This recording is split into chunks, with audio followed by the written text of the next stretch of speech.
بسم الله الرحمن الرحيم الحمد لله رب العالمين الحمد لله الحمد لله الحمد لله اللهم صل على سيدنا محمد الفاتح لما أغلق والخاتم لما سبق ناصر الحق بالحق والهادي إلى صراطك المستقيم وعلى آله حق قدره ومقداره العظيم رب اشرح لي صدري ويسر لي أمري واحلل عقدة من لساني يفقه قولي سبحانك لا علم لنا إلا ما علمتنا إنك أنت العليم الحكيم سبحانك لا فهم لنا إلا ما فهمتنا إنك أنت الجواد الكريم ربنا آتنا في الدنيا حسنة وفي الآخرة حسنة وقنا عذاب النار ربنا لا تزغ قلوبنا بعد إذ هديتنا وهب لنا من لدنك رحمة إنك أنت الوهاب ربنا آتنا من لدنك رحمة وهيئ لنا من أمرنا رشدا بفضلك وجودك وكرمك يا أرحم الراحمين يا رب العالمين. Assalamu alaikum wa rahmatullahi wa barakatuhu. Chers frères en Dieu, chers amis, chers cheminants dans la voie d'Allah, dans la recherche de l'agrément d'Allah, de sa satisfaction. Nous sommes encore honorés de vous compter parmi nous, Inch'Allah, à l'occasion de ces rencontres quotidiennes qu'on a dans le but de relire le Saint-Coran ensemble, de relire la sunna du prophète Sayyidina Muhammad sallallahu alayhi wa sallam ensemble, mais aussi d'essayer d'actualiser les enseignements d'Allah subhanahu wa ta'ala à travers le Coran, les orientations du prophète Sayyidina Muhammad sallallahu alayhi wa sallam dans sa sunna, dans notre vie quotidienne.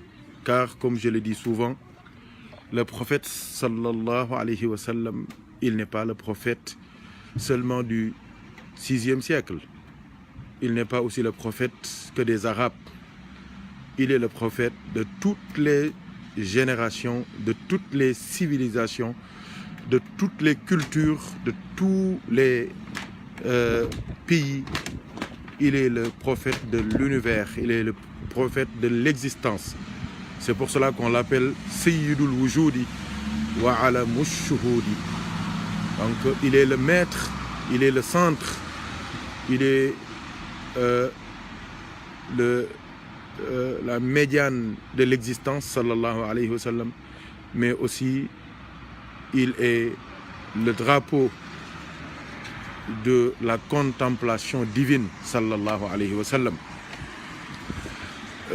Alhamdulillah Rabbil Alamin, chers frères en Dieu, nous avons eu à revisiter, à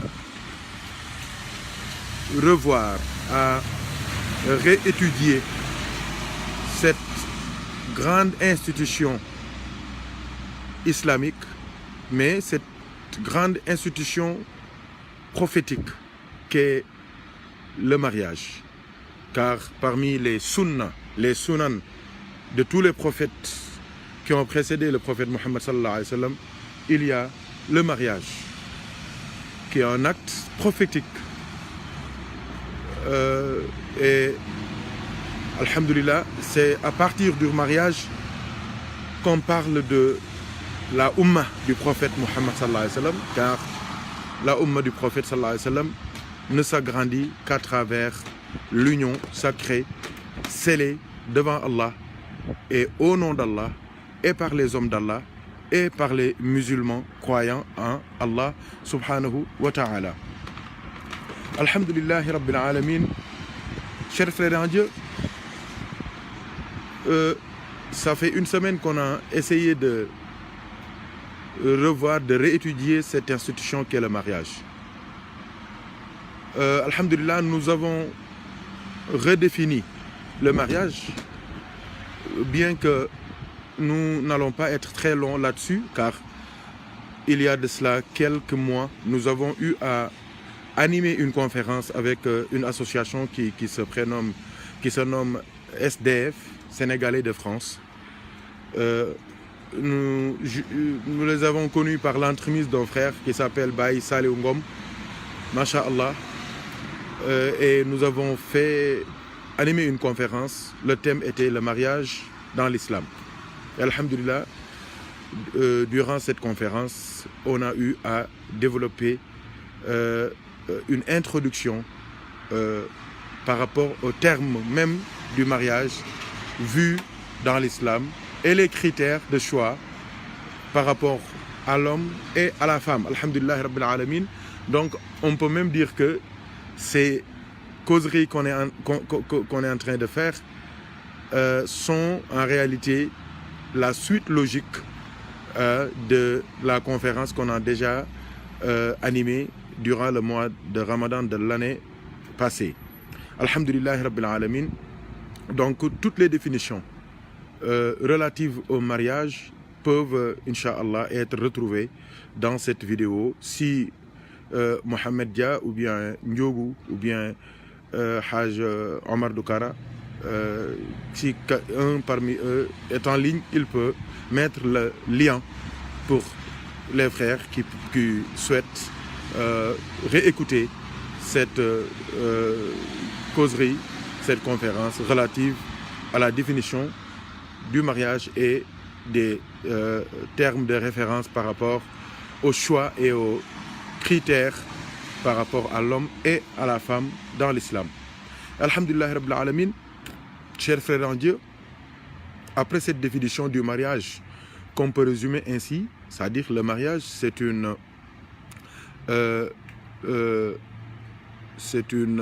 alliance entre des familles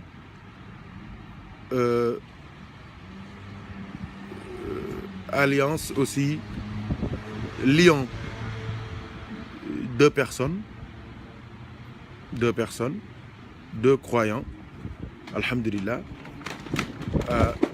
dont la femme n'est pas enceinte, dont aussi l'homme n'a pas plus que 4 femmes.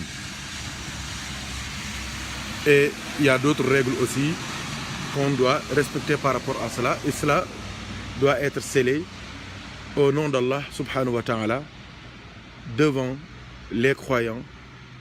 Et les croyants, Inch'Allah, vont être les témoins de cette union scellée au nom d'Allah devant les croyants d'Allah subhanahu wa ta'ala. Donc c'est l'union d'un homme avec une ou plusieurs femmes. 4 femmes, c'est le seuil, c'est le maximum dans l'islam, au nom d'Allah, avec la présence des 2 familles, masha'Allah, de la dot et d'autres règles. Mais donc, Inch'Allah, comme je vous l'ai dit, vous pouvez retrouver l'intégralité de la conférence qu'on a faite sur la définition même du mariage. Alhamdulillahi Rabbil Alamin. Donc, ce qui nous intéresse ici, dans cette partie de la causerie, c'est que le mariage est scellé au nom d'Allah. L'union est scellée au nom d'Allah. Qu'est-ce que cela signifie? Cela signifie que toutes les actions, les réactions, tous les faits, tous les gestes, tout ce qui est en rapport avec ce mariage doit être régi et réglé et coaché par la législation divine, par le Coran et la sunna du prophète. Parce que quand on scelle le mariage, on dit on va sceller le mariage d'un tel et d'une telle avec une telle au nom d'Allah. Au nom d'Allah et au nom du prophète Muhammad sallallahu alayhi wa sallam et au nom du Saint-Coran. Donc, avec les règles qu'on a extraites du Saint-Coran. Donc, alhamdulillah Rabbil Alamin, c'est ça qui est important dans cette partie de la définition. C'est-à-dire que tout ce qui est en rapport avec le mariage doit être régi par la législation divine, par le Coran et la sunna du prophète Muhammad sallallahu alayhi wa sallam. C'est pour cela que un musulman à qui Allah a fait la faveur de contracter un mariage avec une femme, cette femme lui est accessible et sans frontières. Et alhamdulillahi rabbil alamin, c'est là qu'on va voir la différence entre un croyant et quelqu'un qui ne croit pas en Dieu. Parce que les autres imitent des hommes qui n'ont reçu aucune éducation religieuse ou spirituelle, ou bien d'autres hommes qui imitent même les animaux. Donc c'est là où l'on voit la différence entre un croyant et celui qui ne croit pas en Allah subhanahu wa ta'ala. Parce que le croyant dans cette situation se réfère à Allah subhanahu wa ta'ala et au prophète Mohammed sallallahu alayhi wa sallam. Et c'est là que l'on conseille à l'homme, avant d'entreprendre quoi que ce soit avec sa femme, de vérifier avec elle tout ce qui est en rapport avec la purification dans l'islam.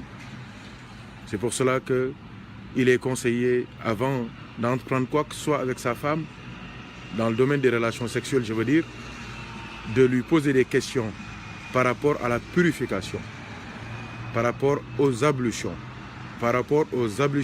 sèches, le tayammum, par rapport aux conditions dans lesquelles, aux conditions de purification et tout ce qui est en relation avec la purification.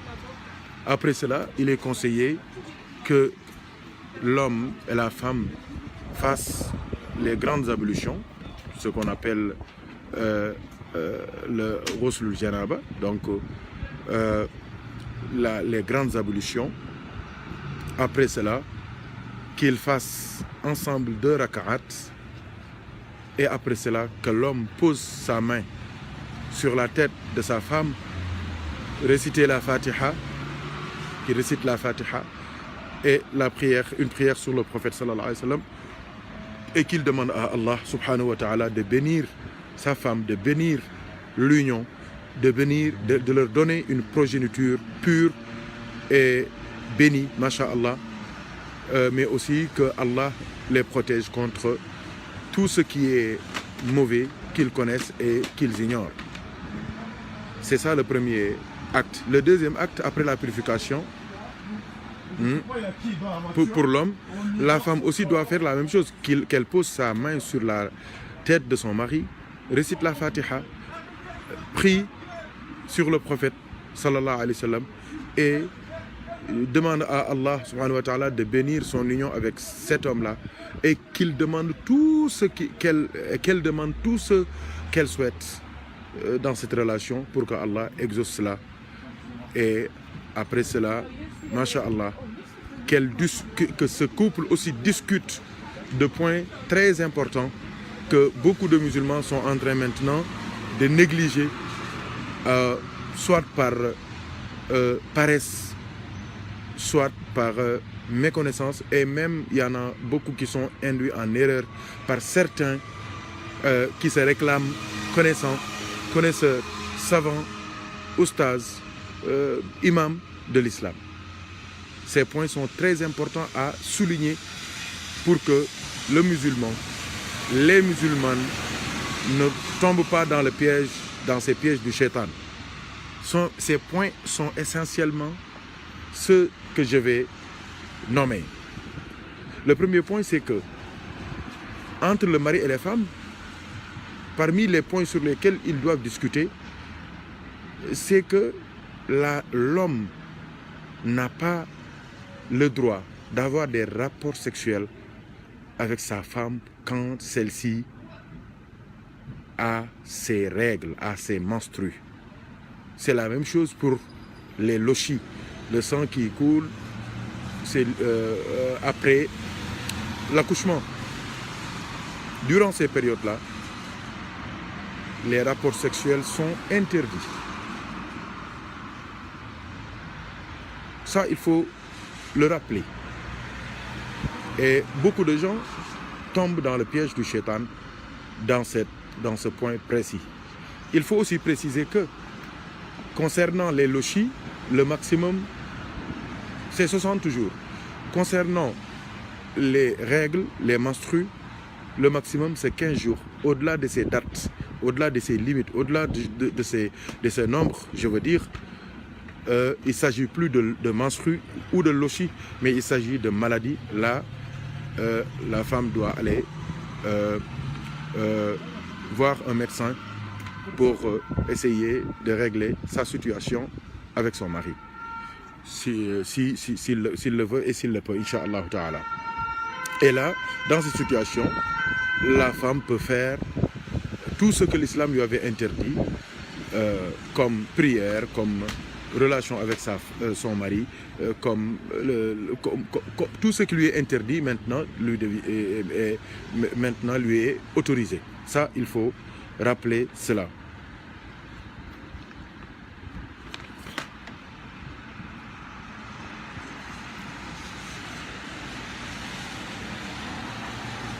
D'accord, Inch'Allah, je répondrai à la question, Inch'Allah. Je vais terminer ce point précis et après je vais répondre à la question de la sœur. Donc le premier point, c'est que on ne doit pas avoir des relations sexuelles avec sa femme quand celle-ci a ses règles ou bien a ses lochis. La deuxième chose aussi, c'est que l'islam interdit ce qu'on appelle la sodomie. La sodomie est prohibée et interdite en islam. Donc maintenant, il y a beaucoup de gens qui tombent dans ce piège du shaitan. Et souvent, comme je l'ai dit, c'est par méconnaissance, c'est par imitation, c'est par recherche de nouveaux terrains, de nouvelles connaissances, de nouveaux astuces, des trucs comme ça. Hein? Il y a souvent aussi qui sont induits en erreur par des soi-disant savants de l'islam. Hein? La sodomie est interdite, est haram, est prohibée dans l'islam. Ça, il n'y a même pas besoin de faire un débat. Tout le monde le sait. Hein? Il suffit de se rappeler de l'histoire des gens de l'autre, Qawm Lut. Hein? Donc tout ça, ça rentre dans ce cadre-là. Qu'Allah nous préserve de cette chose-là. Hein? Une femme ne doit jamais accepter d'avoir des rapports sexuels avec son mari quand elle a ses règles ou bien ses lochis. Une femme ne doit jamais accepter d'avoir des relations sexuelles comme la sodomie. Ça, c'est très grave. Il y a autre chose aussi, un autre point, un troisième point sur lequel on doit vraiment mettre l'accent. J'ai fait allusion à ce qu'on appelle la fellation, c'est-à-dire le fait d'introduire le sexe masculin dans la bouche de la femme. Tout ça, vraiment, ce ne sont pas des actes que l'islam aime, car moi je dis souvent qu'on n'a même pas besoin de chercher dans les versets ou bien dans des centaines de livres les preuves concernant cet acte-là. Moi, pour preuve, ça suffit que quand tu rentres dans les toilettes, pour t'essuyer, tu utilises ta main gauche. Donc, ça suffit pour preuve. Hein? Quand tu veux te nettoyer, tu utilises ta main gauche. Tu n'utilises pas ta main droite pour ne pas toucher les impuretés. Donc, que dire maintenant du sexe dans la bouche? Ça, il n'y a même pas de débat pour moi. Donc, et cette bouche-là, chaque partie du corps a un rôle à jouer. Et la bouche, c'est la partie réservée au dhikr, au récital, à la récitation du Saint-Coran, à la lecture des livres saints, des livres, des connaissances, des sciences relatives au prophète Mohammed sallallahu alayhi wa sallam. Cette bouche-là doit être honorée et respectée. Et tout le monde sait que c'est des actes qui ne valorisent pas l'homme, surtout l'homme qui se proclame de la Ummah du prophète Mohammed sallallahu alayhi wa sallam. Donc, il faut, avant d'entreprendre quoi que ce soit avec ta femme, discuter de ces points-là pour fixer les limites de votre relation dans le domaine sexuel, car c'est très très important, parce que souvent c'est la femme, souvent c'est l'homme, souvent c'est les influences. Donc il suffit de discuter de cela pour montrer avec des preuves claires et nettes, limpides, que tout cela c'est les limites de notre vie conjugale, de notre vie sexuelle, pour que vous puissiez vivre dans la baraka et dans ce que Allah aime et que le prophète sallallahu alayhi wa sallam aime.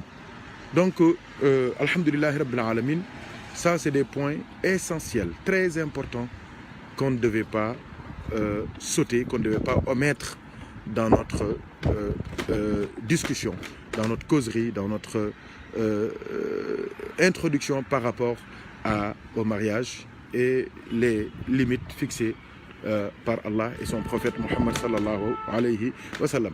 En réalité, le mariage, le Coran nous apprend que il y a 3 choses qui sont essentielles dans le mariage. La première chose, c'est ce qu'on appelle la quiétude. La deuxième chose, c'est quoi? C'est ce qu'on appelle l'affection. Et la troisième chose, c'est ce qu'on appelle la bonté ou la gentillesse. Donc, litaskunu ilayha wa ja'ala baynakum mawaddatan wa rahmatan. Donc, c'est les 3 choses, c'est les 3 éléments fondamentaux d'une relation, d'un mariage, d'une union scellée au nom d'Allah subhanahu wa ta'ala. Donc la première chose qu'on cherche, c'est la quiétude, chers frères en Dieu. La deuxième chose, c'est l'affection. La troisième chose, c'est la bonté, la gentillesse. La quiétude est partagée par l'homme et la femme. L'affection est réservée à 90%, à 80% à la femme. Et la gentillesse et la bonté, masha'Allah, ou la gentillesse ou la bonté est affectée à 80-90% à l'homme. Et masha'Allah, c'est ce cocktail de bonnes intentions, c'est ce cocktail de tendresse, d'amour, de gentillesse, de proximité, de compréhension, de communication, d'échange, de complémentarité qui fait le bonheur d'un couple, qui fait la paix d'un couple, qui fait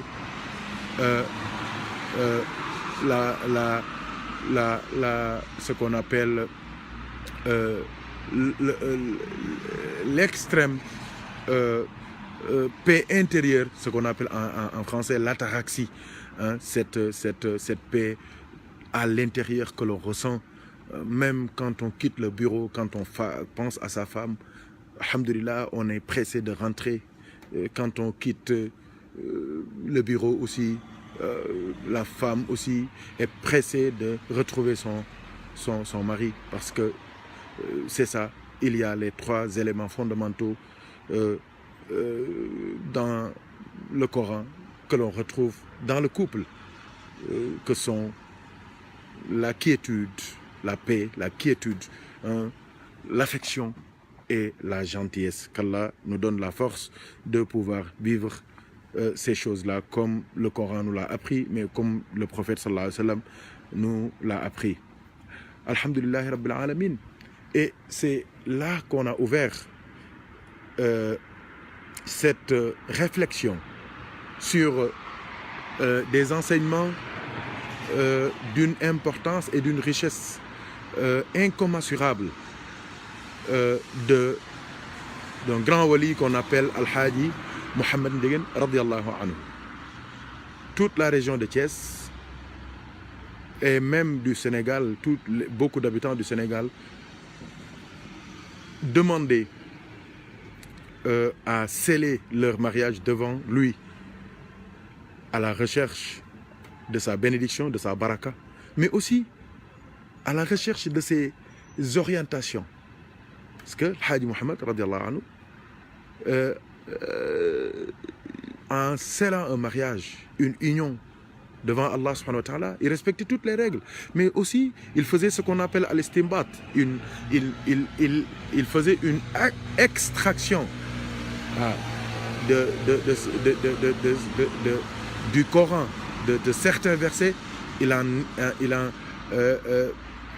faisait l'extraction des sens, des sèves, des essences de ces versets-là pour les ériger en conseil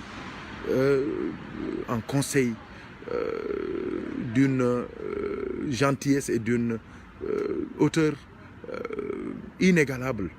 Et ces conseils peuvent être résumés comme suit. Il s'agit de 7 conseils qu'il donnait.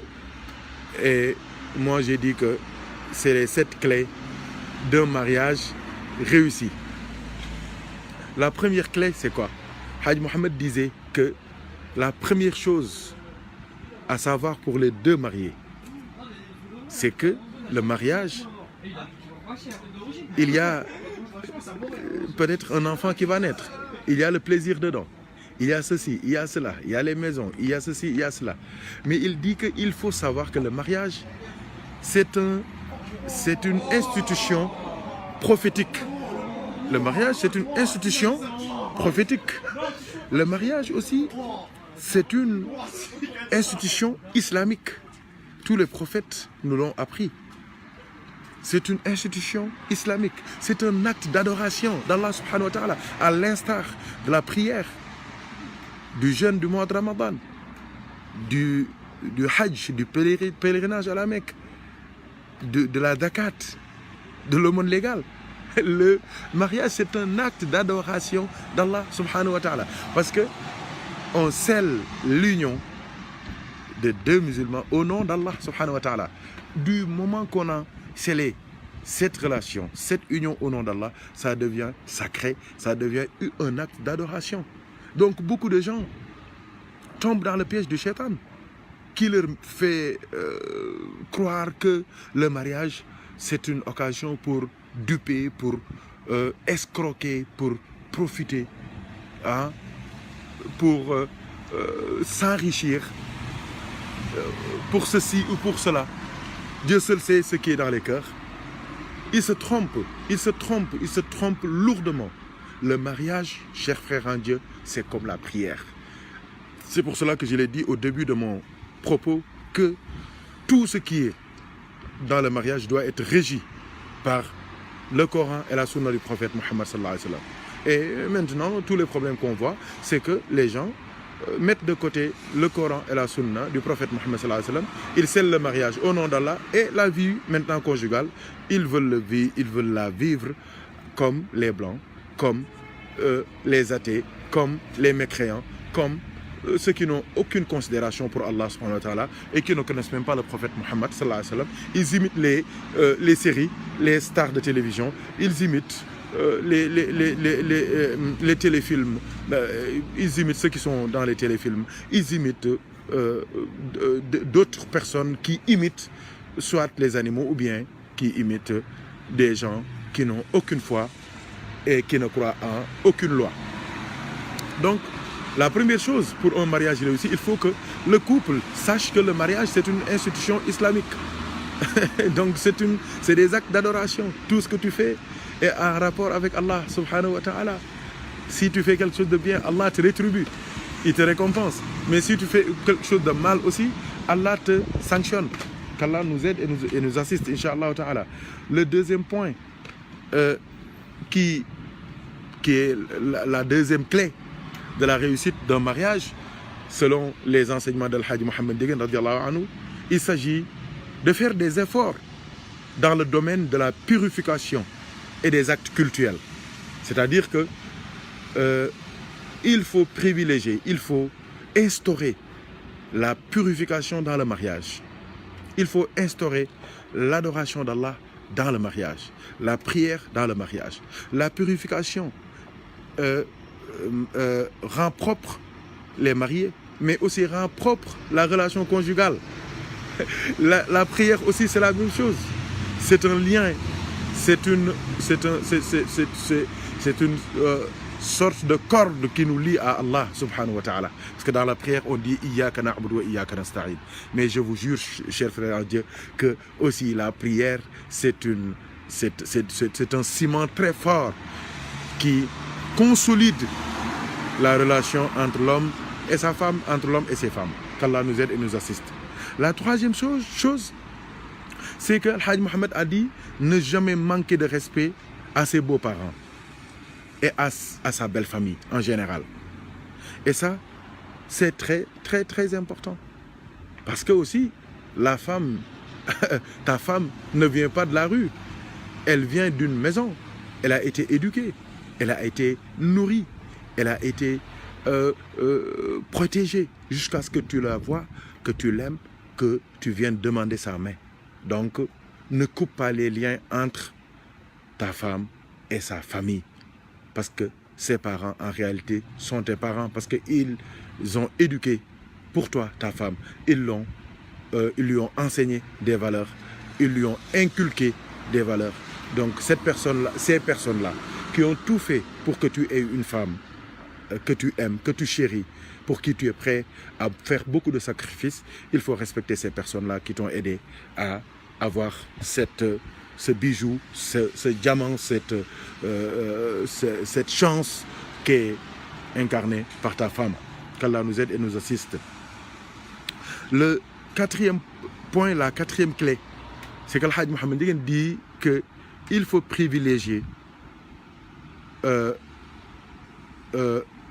le dialogue et la communication dans toute circonstance, dans toute situation. Devant toute situation, il faut privilégier le dialogue et la communication. Car, comme on dit, de la discussion jaillit la lumière. Donc, il y a beaucoup de choses qui ont créé des situations malheureuses qui pouvaient être résolues par un seul mot, par une seule discussion, par un petit sourire, par un petit geste. Mais on suit nos passions, on suit nos humeurs jusqu'à créer des problèmes et faire des dégâts irréversibles. Qu'Allah nous aide et nous assiste dans ce sens. Donc, il faut toujours privilégier la discussion, le dialogue, la communication, l'échange, les bonnes intentions, la sincérité, tu vois, et les beaux gestes. Et cela constitue en réalité la solution à tous les problèmes qui peuvent subvenir dans un mariage.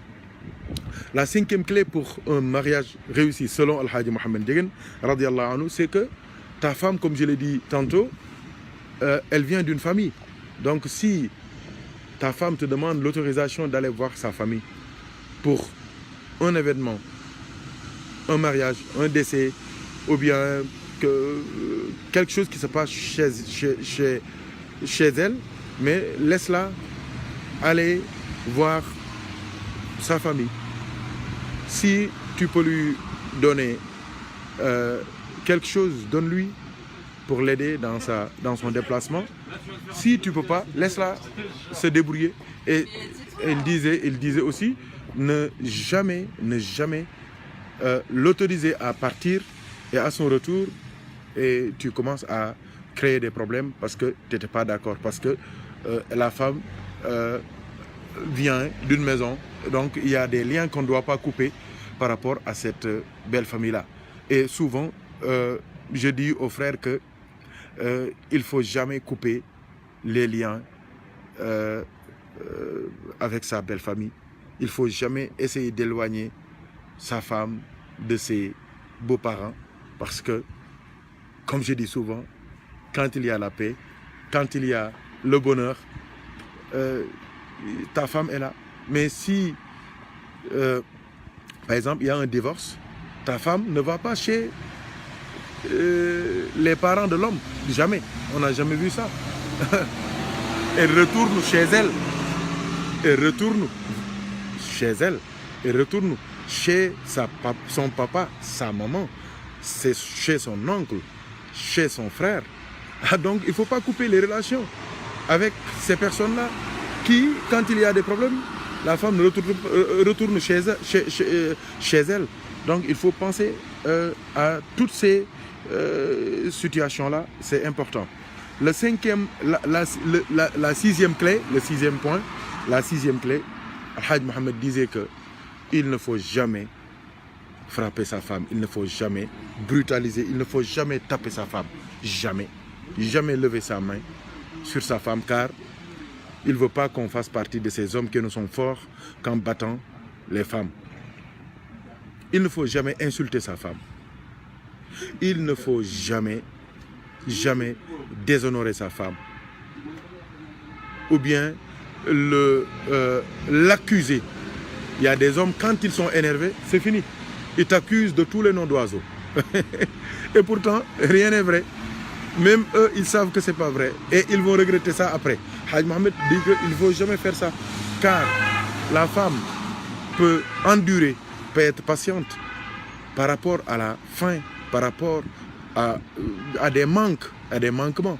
Mais jamais, jamais de la brutalité, jamais des paroles blessantes, jamais de déshonneur. Le septième point, la septième clé que le Hajj Mohamed nous a donné pour un mariage réussi, c'est ne pas recourir de manière systématique et automatique à la justice. Car le mariage a été scellé au nom d'Allah, devant des hommes d'Allah. Donc s'il y a des problèmes aussi, privilégiez la réconciliation, privilégiez la paix, privilégiez l'intervention d'hommes qui sont sincères, qui aiment recoller les morceaux. Et Dieu est témoin que Thierno Omar, ouais, Inch'Allah, t'es en français là. Donc jamais, jamais, jamais privilégier la justice, le tribunal, l'huissier de justice, les constats, tout cela. Ça, on ne dit pas qu'on ne doit pas le faire, mais ça doit venir vraiment au dernier lieu.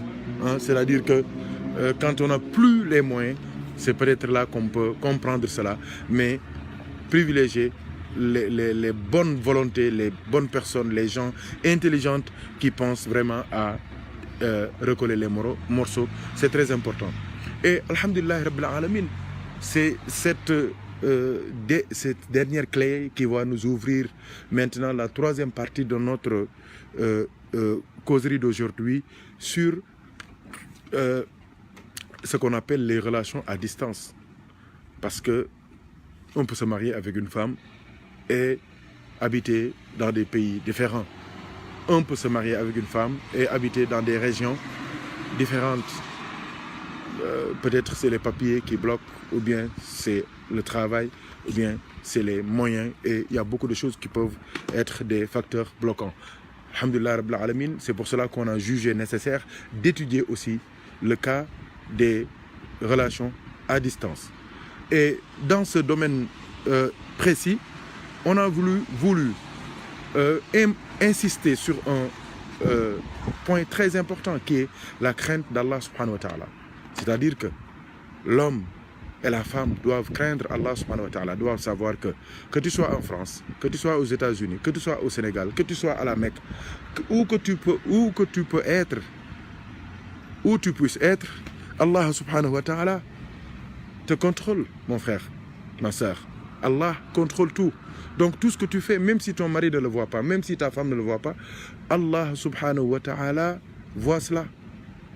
Et alam ya'lam bi anna Allah yara, alam ya'lam bi anna Allah yara, faman ya'mal mithqala dharratin khayran yara, wa man ya'mal mithqala dharratin sharran yara. Donc il faut faire très attention par rapport aux actes que l'on pose. Il y a aussi des actes qui sont dont l'intention est positive, mais les répercussions, les conséquences, beaucoup de gens, et c'est souvent que ce soit des hommes ou des femmes, ils essaient de faire plaisir à leur mari ou bien à leur femme à travers, via les réseaux sociaux, et ces bonnes intentions, ces belles intentions finissent en scandale. Allez sur YouTube, vous allez voir beaucoup de mariages sont brisées. Beaucoup de gens ont connu la honte. Beaucoup de femmes sont déshonorées. Pourquoi? Parce que elles essayaient de faire plaisir à leur homme. Beaucoup d'hommes aussi sont tombés dans ces pièges-là. Donc faites très attention.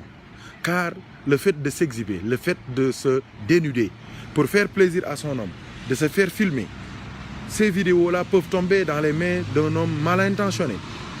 Et vous êtes conscient, comme moi, des dégâts que ça peut occasionner. Ces dégâts-là, j'ai parlé des scandales. J'ai parlé de la diffusion de ces vidéos sur Internet. Mais aussi, le fait de réveiller des sensations chez ton homme ou bien chez ta femme peut être la porte à l'adultère. Ça peut être la porte à l'adultère. Parce qu'il y a des gens qui peuvent se retenir. Mais il y a d'autres qui, à un moment donné, cherchent tous les moyens pour assouvir leurs besoins. Donc, faire attention à tout cela. Et, alhamdulillah, ça aussi, ça va être notre transition par rapport à un thème très important dans le mariage qui est le plaisir. Car l'islam est une religion qui protège, qui prévient. C'est une religion aussi qui a un caractère globaliste. Ça veut dire que l'islam ne laisse rien de la conception à la mort, de la mort à la vie dans l'au-delà de ce lieu au paradis. L'islam ne laisse absolument rien. Tout ce qui est en rapport avec l'homme est pris en charge et régi par l'islam. Qu'est-ce que je veux dire par là? Il y a beaucoup de couples qui connaissent des problèmes. Et ces problèmes-là, c'est lié non pas à l'argent ou bien au toit, non pas à la nourriture ou bien aux vêtements, mais c'est par rapport à une incompréhension de notre religion par rapport aux relations conjugales, aux relations sexuelles, au plaisir de manière précise. Qu'est-ce que je veux dire par là? Notre bien-aimé, le prophète Mohammed sallallahu alayhi wa sallam, nous a appris que les niveaux de plaisir pour l'homme et la femme ne sont pas les mêmes. Pour l'homme, le niveau de plaisir peut être compris entre 1 et 3. Et pour la femme, ça peut être compris entre 1 et 7. Donc, ce n'est pas la même chose. Donc, c'est pour cela que le prophète sallallahu alayhi wa sallam demandait à ses compagnons, demandait à sa Ummah de toujours penser à l'autre, de toujours penser à sa femme dans les relations sexuelles. Sinon, si tu tombes sur une femme qui est expressive, elle peut te le dire. Mais si tu tombes sur une femme qui est pudique à un certain niveau, elle peut se morfondre dans sa misère, dans son malheur, sans rien te dire, et ça peut être la source de beaucoup de problèmes. Qu'est-ce que je veux dire par là, cher frère en Dieu? C'est que quand tu entreprends des relations sexuelles avec ta femme, mais ne pense pas seulement à toi. Ne pense pas seulement à te satisfaire toi-même et toi seul. Hein? C'est pas comme ça. Il faut aussi penser à la femme, parce que c'est pas la même chose. Hein? C'est pas la même chose. Le prophète même sallallahu alayhi wa sallam nous dit de toujours commencer les relations sexuelles avec des paroles douces, des actes doux. Pourquoi? Pour se préparer psychologiquement, moralement, sentimentalement, pour que, masha'Allah, chacun puisse trouver son compte dans cette relation. Parce que tout cela, on le dit, car si l'homme entreprendre des relations sexuelles avec une autre femme, il est châtié, il est sanctionné par Allah subhanahu wa ta'ala. Si la femme fait la même chose aussi, il est puni par Allah subhanahu wa ta'ala. Elle est punie par Allah subhanahu wa ta'ala. Donc, elle ne peut pas sortir pour être satisfaite dehors. Il ne peut pas sortir lui aussi pour être satisfait dehors.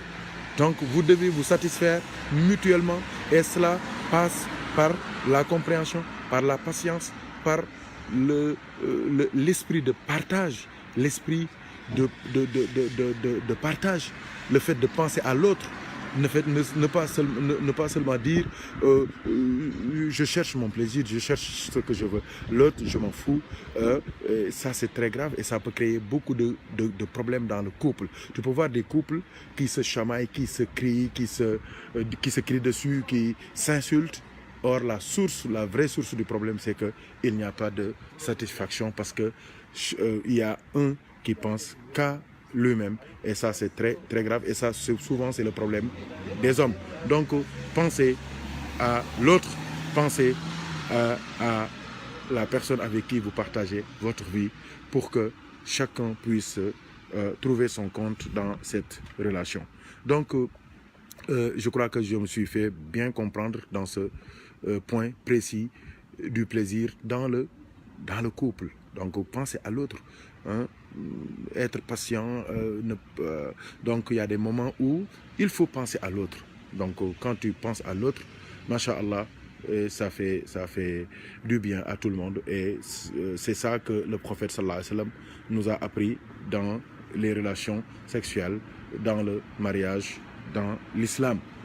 Il y a aussi dans ce domaine du plaisir précisément un point sur lequel on doit aussi s'attarder, car comme je l'ai dit, il y a des gens qui font ces erreurs-là par paresse, par méconnaissance, mais il y en a aussi qui le font ces erreurs-là parce qu'ils sont tombés sur des soi-disant savants de l'islam qui leur disent que c'est autorisé dans la religion musulmane, c'est autorisé dans le Coran ou bien dans la Sunna ou bien dans la législation islamique en général. Or, c'est interdit de manière expresse dans le Coran. Je fais allusion à ce phénomène aussi dans le domaine du plaisir qu'on appelle la masturbation.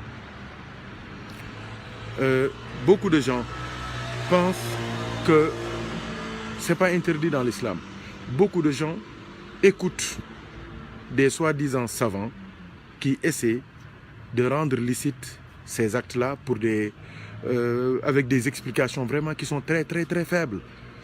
Et souvent leur seule explication c'est de dire que si tu le fais pour ne pas forniquer, ne pas faire de l'adultère, donc ça peut être autorisé. Et ça, c'est du n'importe quoi parce que l'acte seulement est un acte d'adultère. C'est un acte de plaisir. Ceux qui font de l'adultère cherchent le plaisir. Toi aussi, tu cherches le plaisir. Et Allah subhanahu wa ta'ala nous a dit dans Sourate Al-Mu'minun, verset numéro 5, c'est la sourate 23, Allah nous dit dans le Saint-Coran, وَالَّذِينَ هُمْ لِفُرُوجِهِمْ حَافِظُونَ. Donc, on n'a pas besoin de chercher dans 100 livres les explications concernant l'interdiction, la prohibition de cet acte qui est la masturbation. C'est interdit dans l'islam. Et qui te demande, si tu tombes sur quelqu'un qui te demande une preuve coranique, dis-lui, va lire Sourate Al-Mu'minun, verset 5. وَالَّذِينَ هُمْ لِفُرُوجِهِمْ حَافِظُونَ.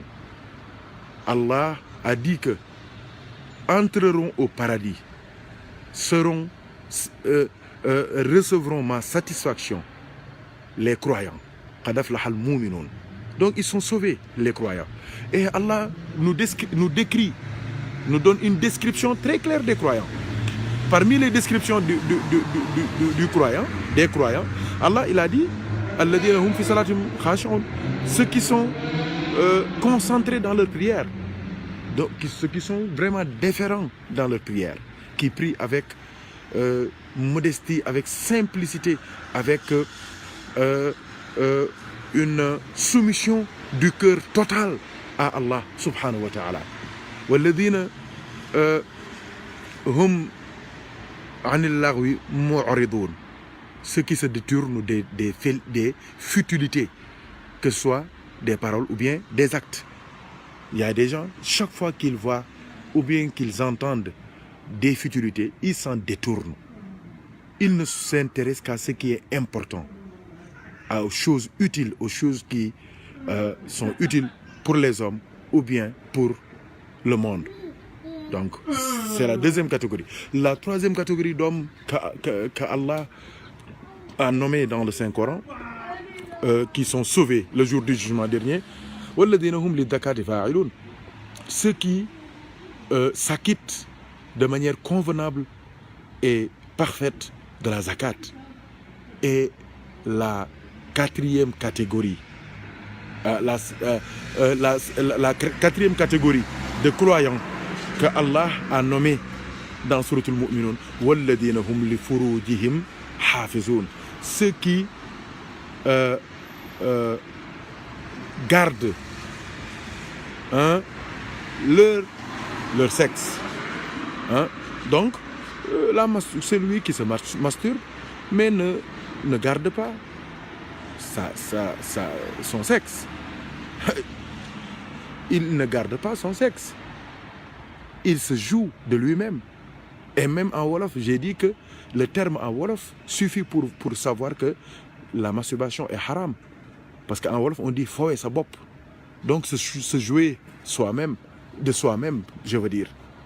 Quelqu'un en Wolof qui te taquine, qui essaie de te minimiser, tu lui dis « bouma foe ». Ne joue pas de moi. Tu vois, je ne suis pas ton jouet, c'est ça. Donc, je ne suis pas ton jouet. Donc, il ne faut pas essayer de suivre des gens qui n'ont aucune connaissance de l'islam et qui suivent leur passion, qui parlent sous l'emprise de la passion, sous l'emprise du plaisir, et qui essaient de rendre licite des choses que le Coran a interdit de manière expresse, de manière claire, de manière nette, de manière limpide et sans besoin d'avoir un certain niveau pour comprendre. C'est très clair, c'est très net. On n'a pas besoin d'être un exégète, un grand savant, un imam pour comprendre que celui qui se joue de son sexe, c'est lui qui passe tout son temps à se masturber. Mais celui-là, il est toujours impur. Il est toujours impur parce qu'il y a toujours des sécrétions. Donc il est obligé de se laver chaque fois qu'il y a éjaculation, qu'il y a l'apparition de sperme, la sécrétion de sperme, je veux dire. Donc cette personne-là, comment elle peut prétendre être vraiment en connexion avec Allah subhanahu wa ta'ala? Or tout le temps il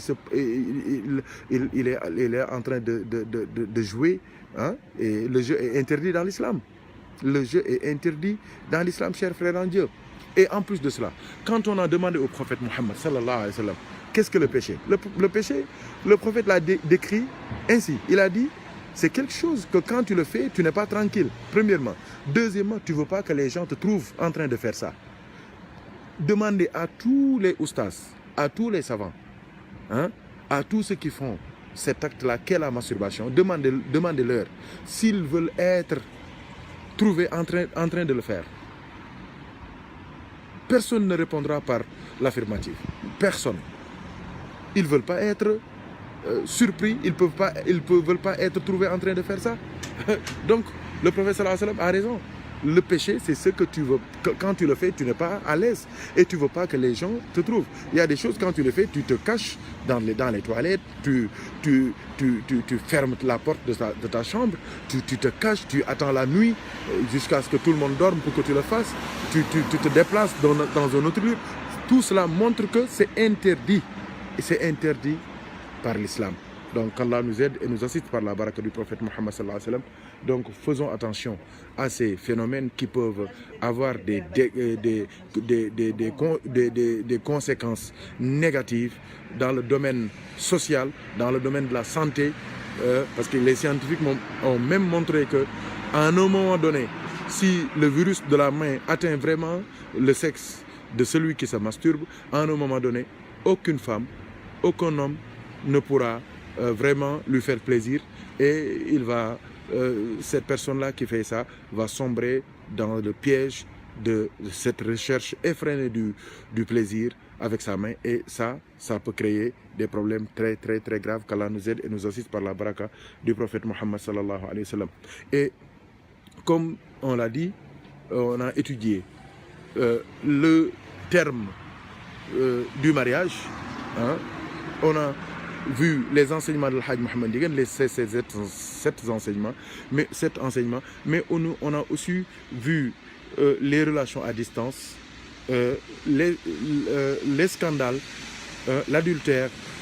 On a aussi vu le plaisir dans le mariage, la masturbation, la réponse à certaines questions, mais aussi on a essayé, chers frères en Dieu, de voir comment résoudre des problèmes qui peuvent surgir dans un couple, car c'est comme ça, la sunna de la vie. On est dans un monde imparfait, donc on peut prétendre au sommet, hein, et c'est cette volonté qu'on a de grimper vers le sommet, c'est ça qui nous pousse vers les stations les plus élevées dans le domaine des comportements, car le secret d'un mariage réussi, c'est le bon comportement. Ça, c'est très important à dire. C'est pour cela qu'Alhamdulillah Rabbil Alamin, des problèmes peuvent avoir dans un couple, et chaque fois qu'il y a des problèmes qui se posent dans un couple, il faut privilégier la communication, il faut privilégier le dialogue, il faut privilégier les beaux gestes, il faut privilégier le bon comportement, car le bon comportement peut être la clé à toutes les portes qui se dressent devant un couple heureux. Donc, comportement par rapport à sa femme, les gestes, les paroles, les actions, les réactions, la compréhension, tout cela rentre dans cette catégorie. Il ne faut jamais aussi oublier un point très essentiel dans le couple, qui est la sincérité, la vérité, la véridicité. Ça, c'est très important, car un couple qui manque de sincérité est un couple voué à l'échec, voué au problème, car tôt ou tard, la vérité viendra triompher, et en ce moment-là, celui qui n'est pas véridique, celui qui n'est pas sincère, celui qui a bâti son empire par le mensonge, verra tout s'écrouler en une seconde, en un jour, en un moment, en un mois, en une année. Donc, le secret d'un mariage réussi, c'est surtout le comportement, mais aussi la sincérité. Qu'Allah nous aide et nous assiste par la baraka du prophète Mohammed sallallahu alayhi wa sallam. Donc, chers frères en Dieu, nous avons voulu revoir ensemble, en français, toutes ces conditions, toutes ces péripéties, tous ces enseignements tirés du Coran et de la Sunna du prophète Mohammed sallallahu alayhi wa sallam, dans le but de donner des pistes de réflexion. Car nous sommes conscients, ça je vous le dis tout de suite, nous sommes conscients et nous sommes convaincus de la sensibilité de ce travail qu'on est en train de faire. Car chacun vit selon ses conditions, selon son histoire, selon ses problèmes. On n'est pas là pour juger qui que ce soit. Et c'est pour cela que si quelqu'un se retrouve dans une de nos paroles, dans une de nos idées, dans une de nos réflexions, que ce soit positive ou négative, qu'il nous pardonne. Car nous ne sommes pas là en juge, mais nous sommes en train de donner des règles générales, des situations générales, des positions générales qu'on a puisées d'Allah, du prophète Mohammed sallallahu alayhi wa sallam et des grands hommes d'Allah et du prophète Mohammed sallallahu alayhi wa sallam. Donc on ne juge personne, on n'étale l'histoire de personne ici dans cette causerie-là. Donc c'est des règles générales qu'on expose et chacun maintenant prendra ses enseignements, ses orientations d'Allah subhanahu wa ta'ala et essaiera de les mettre en œuvre dans sa vie, essaiera de se racheter, de se corriger, d'essayer de se conformer aux enseignements d'Allah et du prophète Mohammed sallallahu alayhi wa sallam, comme disent certains penseurs dans l'islam. N'écoute pas la parole, n'écoute pas celui qui parle, mais écoute sa parole. Donc, la vérité doit être acceptée, même si ça vient d'un fou ou bien de quelqu'un qui a un très bas niveau de connaissance. Donc, alhamdulillah rabbil alamin, je tenais à préciser cela pour que personne ne puisse dire que on est dans une position ou bien dans une autre. On n'est que là pour relayer, pour transmettre, pour transférer, pour transposer, pour vous mettre dans un plateau les enseignements du prophète Mohammed sallallahu alayhi wa sallam, les enseignements d'Allah subhanahu wa ta'ala, et on ne recherche ni merci, ni des critiques. On ne craint pas des critiques, mais aussi on ne recherche pas des remerciements. Tout ce qu'on fait, la nuridu minkum jaza'an wala shukuran. Donc on n'attend pas des récompenses, mais on ne craint pas aussi des critiques, parce que on sait que ces paroles-là, c'est les paroles d'Allah, on transmet les paroles d'Allah, et maintenant chacun prenne ses responsabilités, chacun voit ce qu'il fait avec les paroles d'Allah, et s'il voit aussi quelque chose, ou bien d'autres positions qu'il juge plus pertinentes et plus adéquate avec ce qu'il recherche dans sa quête, mais alhamdulillah rabbil alamin, il a le droit de prendre ces positions-là. Qu'Allah nous aide et nous assiste. Je tenais à faire cette précision-là pour que tout le monde sache que, alhamdulillah rabbil alamin, on est là seulement pour aider nos frères, nos sœurs à vraiment vivre dans le bonheur, parce que celui qui suit les enseignements d'Allah, celui qui suit les orientations du prophète Mohammed sallallahu alayhi wa sallam, il a toutes les chances, toutes les conditions sont réunies pour lui pour qu'il puisse avoir un couple heureux, un mariage réussi à 100%, qu'il puisse goûter au plaisir, au bonheur, à la satisfaction, à la paix dans le couple. Parce que le prophète sallallahu alayhi wa sallam a la clé à tous les problèmes. Il est celui qui transforme même, c'est lui qui transforme même les problèmes en solutions, sallallahu alayhi wa sallam. Donc c'est pour cela que souvent on peut dire des choses qui peuvent blesser, qui peuvent heurter la conscience, la connaissance de certains, mais n'empêche que on reste toujours dans la logique de vous donner les enseignements du prophète sallallahu alayhi wa sallam et les orientations du prophète Mohammed sallallahu alayhi wa sallam. Qu'Allah nous aide et nous assiste et nous donne une longue vie, beaucoup de baraka, la paix dans nos couples, la paix dans nos cœurs, la paix dans nos relations, la paix ici, la paix dans l'au-delà. C'est pour cela qu'aujourd'hui, le verset sur lequel on s'est adossé pour faire la causerie, c'est « Wa tahiyyatuhum fiha salam », c'est-à-dire que le mot paix est le mot qu'on va utiliser quand on va rentrer dans le paradis. Wa tahiyyatuhum fiha salam, dans le paradis, on ne dit que salam, salam, salam, salam. Allah il dit udkhuluha bisalamin aminin. Donc la paix, c'est ça qu'on recherche au paradis, mais sur terre aussi personne n'a recherché quelque chose plus important, quelque chose plus élevé que la paix. Donc tout ce que tu as, même si c'est des diamants, même si c'est des milliards, si tu n'as pas la paix, tu vas utiliser toute cette force-là, toute cette fortune-là pour avoir la paix, car la paix, c'est une denrée rare qu'on doit préserver, et nous demandons à Allah subhanahu wa ta'ala de nous donner la paix dans nos cœurs, dans nos esprits, dans nos corps, la santé, qu'il nous donne aussi la paix dans nos tombes, qu'il nous donne aussi la paix le jour du jugement dernier, qu'il nous donne la paix dans le paradis avec le prophète qui est le prophète de la paix, Sayyiduna Muhammad Rasulullah sallallahu alayhi wa sallam.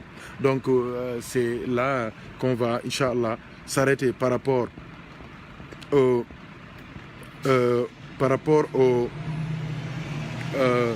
questions relatives au mariage dans l'islam. Et alhamdulillah, parmi les questions aussi qu'on a eu à répondre, auxquelles on a eu à répondre, il y a un frère qui demandait quelle est la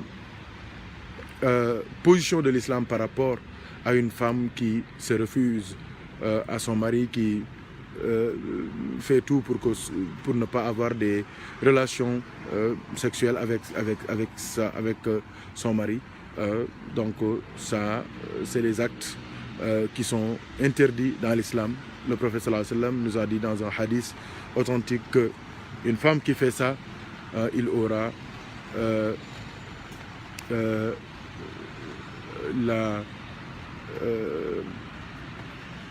la colère d'Allah et la colère de tous les anges jusqu'au Fajr. Donc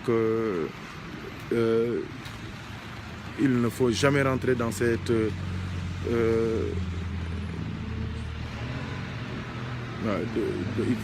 il ne faut jamais rentrer dans ces pièges du shaitan. Donc on risque d'être maudit, on risque de subir la malédiction d'Allah et de ses anges jusqu'au Fajr. Donc il faut faire attention avec ça. Et ça, souvent, ça a des répercussions sur les enfants. Donc ton mari, tu ne dois pas te refuser à lui. Donc tu dois toujours être prête à vraiment le rendre heureux et content. Alhamdulillah, c'est la même chose aussi pour l'homme. Parce que souvent on critique toujours les femmes, on les attaque. Mais les hommes aussi, ils ont leur rôle à jouer, parce que dans l'islam, les responsables, c'est les hommes, les kilifas, c'est les hommes. Donc il faut que les hommes aussi aient de la hauteur, essaient d'être gentils, d'être doux, d'être généreux, d'être attentifs, d'être compréhensifs, d'être ouverts par rapport à leurs femmes. Parce que vraiment, ça ne fait pas plaisir de passer une journée à être insulté, et pour que la nuit aussi tu sois gentil avec ton homme, c'est vraiment pas censé. Donc bien que nos anciennes le faisaient dans le but d'avoir dans le futur des enfants bénis, mais il faut que les hommes aussi aident les femmes à vraiment être des femmes à la hauteur des espérances des uns et des autres. Qu'Allah nous aide et nous assiste par la baraka du prophète Mohammed sallallahu alayhi wa sallam.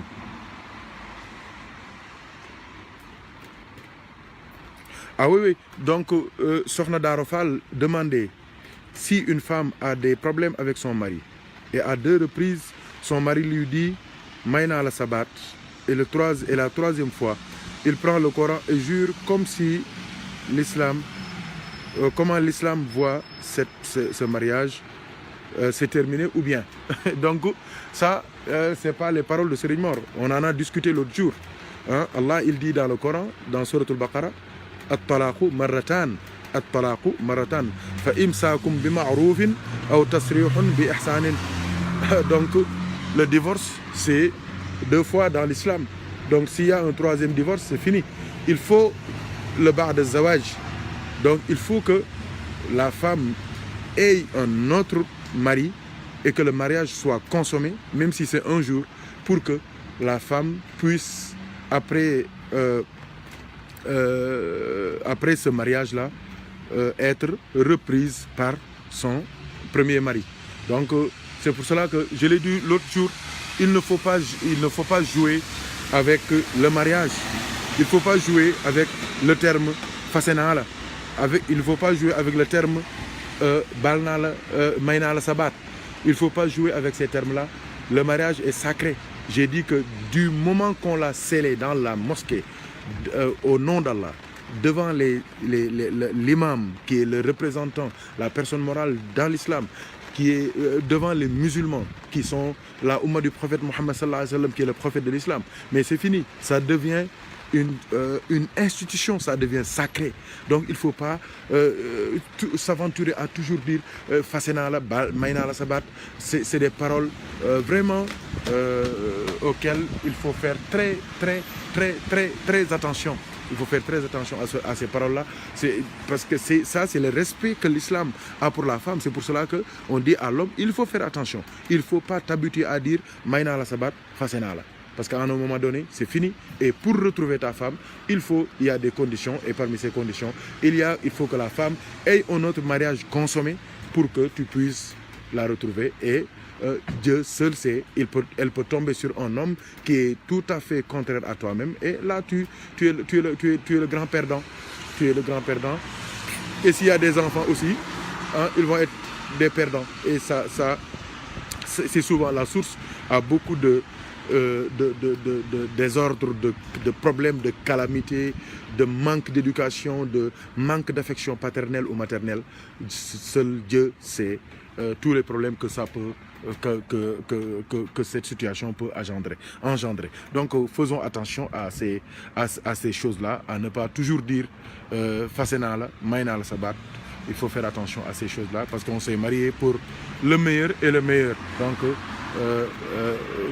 nos grands-pères, leur objectif, c'était de mourir dans leur mariage pour que, Inch'Allah, dans le paradis aussi, c'est qu'ils continuent à être des maris et des femmes. Qu'Allah nous aide et nous assiste par la baraka du prophète Mohammed sallallahu alayhi wa sallam. Donc, vous pouvez poser vos questions en direct. Inch'Allah, on essaiera de répondre du mieux qu'on peut, Inch'Allah ta'ala. Donc c'était l'essentiel de ce qu'on voulait partager avec vous concernant le mariage, Masha'Allah. Et Inch'Allah, il y a des thèmes qu'on va développer Inch'Allah demain et après-demain. Et Inch'Allah, on reviendra pour faire le résumé en français pour les frères qui sont d'expression française. Je pense à tous les frères, Masha'Allah, le grand Silim Biouch, Suleiman Bouare, Masha'Allah, qui est en ligne, en train de nous suivre. Mais aussi, nous pensons à Cheikh Diop, Serine Diop, avec ses enfants qui sont en train de suivre pour connaître leur religion et tout ce que l'islam dit au niveau du mariage, hein, et tout cela. Donc tous les frères, Masha'Allah, qui sont d'expression française, qui parlent français et qui nous suivent pour mieux connaître leur religion. Il y en a d'autres aussi qui ne sont pas des Français, hein, qui sont des Sénégalais, mais qui sont nés ici et qui sont plus à l'aise en français. Donc eux aussi, ils suivent pour partager avec nous ces connaissances, ces sciences. Et nous avons dit aussi à l'entame de notre propos que, Masha'Allah, ces causeries, cette causerie qu'on a déjà faite sont en réalité la suite logique d'une conférence qu'on a déjà faite ici à Paris pour une association qui se nomme SDF, Sénégalais de France. Et alhamdoulilah, depuis la causerie qu'on avait faite, cette conférence qu'on avait faite, beaucoup de frères nous ont demandé de continuer, de donner la suite à cette conférence-là, hein, alhamdoulilah, parce qu'on avait posé les jalons de cette suite-là. Alhamdoulilah, c'est ça qu'on est en train de faire. Et nous remercions le frère Baïsali Ngom, Sorna Fatou Ndiaye d'Orléans et tous les autres, machallah, qui nous avaient invités, qui nous avaient fait l'honneur de nous choisir pour qu'on anime cette conférence-là, alhamdoulilah. Et cette conférence a tenu toutes ses promesses car la vidéo est partagée partout dans le monde pour servir de base, de réflexion, de connaissance pour que chacun puisse choisir sa femme et son mari dans les règles de l'art, comme l'a dit le prophète Mohammed sallallahu alayhi wa sallam et comme nous l'a enseigné le Saint-Coran. Donc, alhamdoulilah rabbil alamin, mbokk yi yëf yaa ngoog, waxtaan waa ngoog, tey dañoo ñëw changer ak yéen ci mariage, waaye dañ ko doon def ci français ndax bari na ci njaboot gi ñoo xamante ni dégguñu wolof wala même buñ déggee wolof tamit wolof bi des na. ñoo ngi fii ci France te dañuy bëgg di participer ci liggéey bi di déglu waxtaan yi loolu moo tax léeg-léeg suñu defee waxtaan benn fan ñaari fan ñett su matee semaine ñu reprendre ko en wolof en français pour ñoom it ñu mën a jël seen wàll ndax liggéey bi ñun ñëpp ci bokk yam ma ngoog yàlla ñu yàlla boole dimbali. Donc tey moo taxoon ñu def waxtaan en français donc ñoo ngi ñaan yàlla subhanahu wa taala mu boole ñu dimbali ndax yaakaar naa ni comme ni ko sëñ Makhtar Mbaye waxee keroog dafay laaj courage léeg-léeg il faut que ñu am courage pour yenn thèmes yi yenn waxtaan yi ñu engagé ko bokk ko séddoo ko loolu farata la. allo salaamaaleykum Ndiéguène. waaleykum salaam wa rahmatullahi wa barakaatu. bismillah Haj Makhtar. kon yegg si ngeen.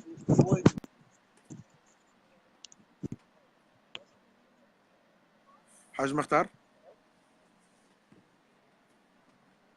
Alhamdulillah, donc Serigne, c'est un plaisir qu'on vous rejoint en direct depuis Mbour, Machallah, pour assister au Gamou avec Sokhna Maguette Ndiéguène Bintou Mamadou.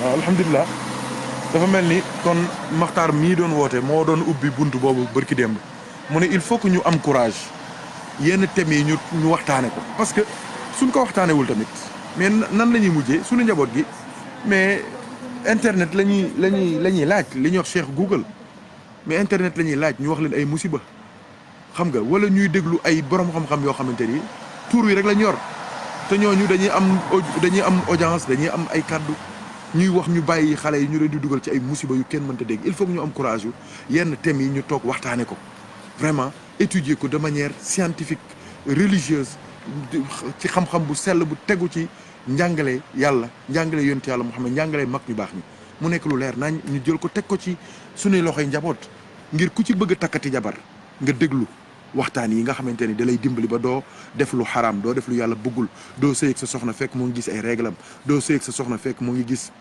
deret wasinam doo sëy ak sa soxna ci ginnaaw doo jël sa awra di ko def ci ay gémmiñ doo yëfi doye di yooyu yëpp mais te ñu bëri ñoo ngi koy def ñu bëri dañ koy def te loolu li ko waral mooy wax naa leen ko léeg-léeg ñàkk jàng la léeg-léeg tayal la ñàkk gëstu léeg-léeg déglu ñoo xamante ni xamuñu dara maak ñooma yem da ay gërëyee kese lañ dañuy toog ñu jox leen micro yi ñuy toog di wax ay wax naan lii daganul ak lii dagan naak lii génn na fi ak lii nangam fekk la ñuy wax dara amu ca seen bopp la ñuy défendre ñoom dañ koy def te wax naa ne am na yoo xamante ni koo gis mu koy wax wala mu koy def wala mu koy défendre wala mu koy jéem a def ci biir couple am setul du góor gu set maa la ko wax du góor gu set du jigéen gu set waaw donc nag il faut faire très attention à ces choses là yàlla boole ñu dimbali ñu ñëpp yàlla boole ñu jàppale ndax sëy du caaxaan sëy lu sacré la sëy lu diis la sëy lu fort la sëy lu yàlla gërëm la waaw sëy la sunna yonent bi la sallallahu alayhi wa sallam waaye sunna yonent yi jiitu woon la kon nag mbokk yi loolu rek la ñu amoon pour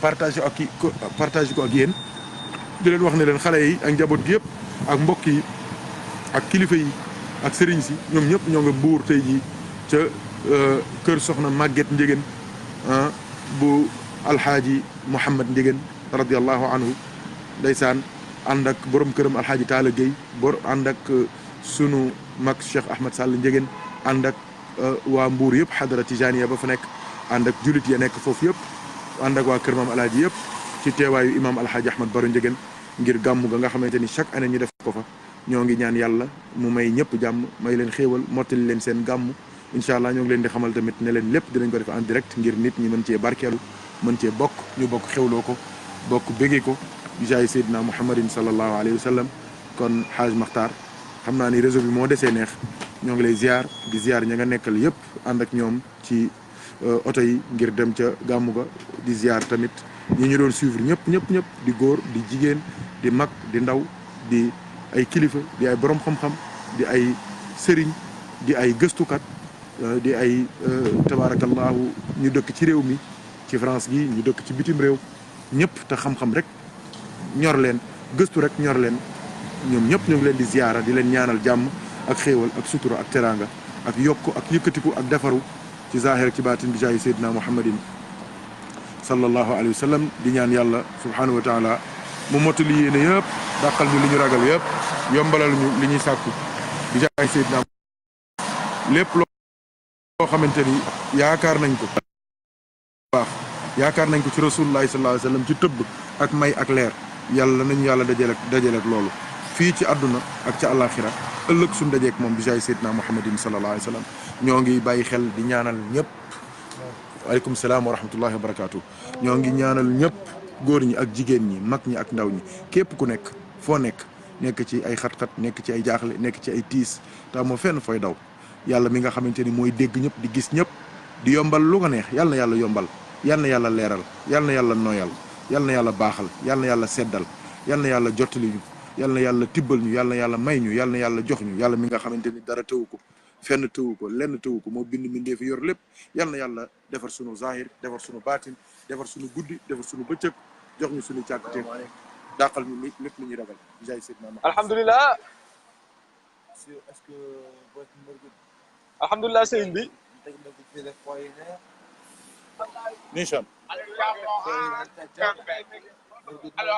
لا لا الجامع هنا صح كيف فوي نمو الجامعة هنا لا لا ما فيش جامع ما فيش فوي الجامع هنا فوي ما كاش بنو لا أعرف ما كاش ما لا أعرف وفي الجامعة من البلوغ نعم يمكن هو نيشان هنا من Ça, y a pas de souci. Bismillah. Bismillah, Haj Mokhtar. Bismillah, Haj Mokhtar. dama doon orienté mbokk moom. allo salaamaaleykum. waaleykum salaam wa rahmatullah. Bismillah. xoolal. alhamdulilah sëñ bi kooku du tablawee. ñu nuyoo di ziar. jërëjëf di am mbégte ak kontaan bu baax. jërëjëf. Bismillah. yow la ñëpp dégg. waaw gi nga tablawee nekk ni ak Haj Masek. waaw kon mu ngi noonu àdduna nuyu nañu àdduna ziar nañ leen ndokkeel nañ leen bu baax suñu jotaay yi nga xam ne nii wala suñu jotaay yi nga xam ne ñu ngi koy ànd ak Serigne Mokhtar Ndiéguène depuis foofu mu nekk ca France mu nekk saison mariage bu ci amal thème tey nag mu nekkoon spécial version français macha allah di lu wéy di lu foofu di wane comme ni ñu ko waxee woon dëgg message bi tant que universel tant que bëttul frontière yi tant que waxuñu ko ci langue yëpp rek li ñuy jiiñ message bi desagul. dëgg la message bi kat nit ñëpp dañ ni message bu Seydina Muhammadu Rasulullah sallallahu alayhi wasallam donc nature bi dafa nekk nature lu universel mën a rejoindre dimension bi nga xam ne nii mooy Seydina Muhammadu Rasulullah sallallahu alayhi wasallam kon mu mel ni yéen ñuy suivre ñu ngi en direct fii ci Mbour quartier Relais fas yéene ànd ak suñu sëriñ Hadja Maguette Ndiéguène bintu Maam Alaaji Mouhamad Ndiéguène radiyallahu taala anhu ngir nag am na loo xam ne nii Safina dafay dëkkee di ko wax baaxoo di ko wax kon mu mel ni foofu dañuy teg suñu tànk incha allahu daal di déglu gën ci kàddu muy laa ilaha illallah muhammadu rasulullah sallallahu alayhi wasallam ànd ceeg waa sëriñ bi laa ilallah yi nag fas yéene dem yëgal ni soxna Hadja Maguette Ndiéguène njabooti boppam njabooti baayam njabooti xadara bi ak si nañu ñuy wax Safina laa ilallah ànd nag sëriñ Mokhtar Ndiéguène nekk yi ak ci réew mi gisu ñoo bàyyi gisu ñoo wéet kon àdduna ñu àndandoo déglu ñi nga xam ne ñu koy xew fii adama bu sell bi di koy suñu maam Hadja Maguette Ndiéguène